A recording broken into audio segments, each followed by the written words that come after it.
নমস্কার, ভালোবেসে রান্নাঘর বানাবো মোচার ঘন্ট। মোচাটাকে কেটে ধুয়ে পরিষ্কার করে সেদ্ধ করে জল ঝরিয়ে নিয়েছি। আর এদিকে আলু কেটে নিয়েছি, কড়াইতে তেল দিয়ে দিয়েছি, তেজপাতা জিরে ফোড়ন দিয়েছি, আর দিয়েছি গরম মশলা। এবার দিয়ে দিলাম আলুগুলো, সামান্য নুন হলুদ দিয়ে ভালো করে লালচে করে ভেজে নিলাম। এবার দিয়ে দিলাম আধ ভাঙা করা বাদামটাকে দিয়ে ভালো করে নেড়ে চেড়ে লালচে হওয়ার পরে দিয়ে দিলাম গ্রেট করা আদা। তোমরা চাইলে এখানে বাটা আদাও দিতে পারো, আমি গ্রেট করে দিয়েছি। এবার দিয়ে দিলাম জিরের গুঁড়ো, ধনের গুঁড়ো, লঙ্কার গুঁড়ো, হলুদ গুঁড়ো, স্বাদ অনুসারে নুন, আর দিয়ে দিলাম কিছুটা টমেটো কেচাপ। তোমরা চাইলে টমেটো দিতে পারো, আমার টমেটো ছিল না তাই কেচাপটা দিয়েছি। তো ভালো করে নাড়াচাড়া করে তেল ছাড়া পর্যন্ত নেড়েছি।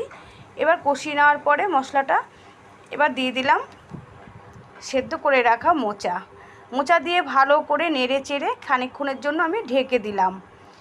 ঢাকা তুলে নিলাম, আবারও ভালো করে নাড়াচাড়া করব আলুগুলো সেদ্ধ হওয়া পর্যন্ত। আর দেখো ভালো করে নেড়ে চেড়ে নিয়েছি।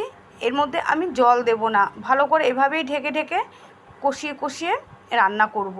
জল দিলে জলকা জলকা লাগে, তোমরা চাইলে একটু জলও দিতে পারো। তো জল দিলে আসল স্বাদটা আর লাগে না, একটু জলসা ভাব হয়ে যায়, সে কারণে আমি আর জল দেইনি। তো দেখো হয়ে এসছে প্রায়। এবার আমি এর মধ্যে দিয়ে দেব ঘি, বেশ খানিকটা ঘি দিয়ে দিলাম। আর দিয়ে দেব আমার হাতে তৈরি করা গরম মশলাটাকে আমি ভেজে গুঁড়ো করে রেখে দিই আধা ভাঙা করে, ওটাই আমি দিয়ে দিলাম। আর দিয়ে দিয়েছিলাম কিছুটা মিষ্টি, চিনি, ওটা স্কিপ হয়ে গেছে।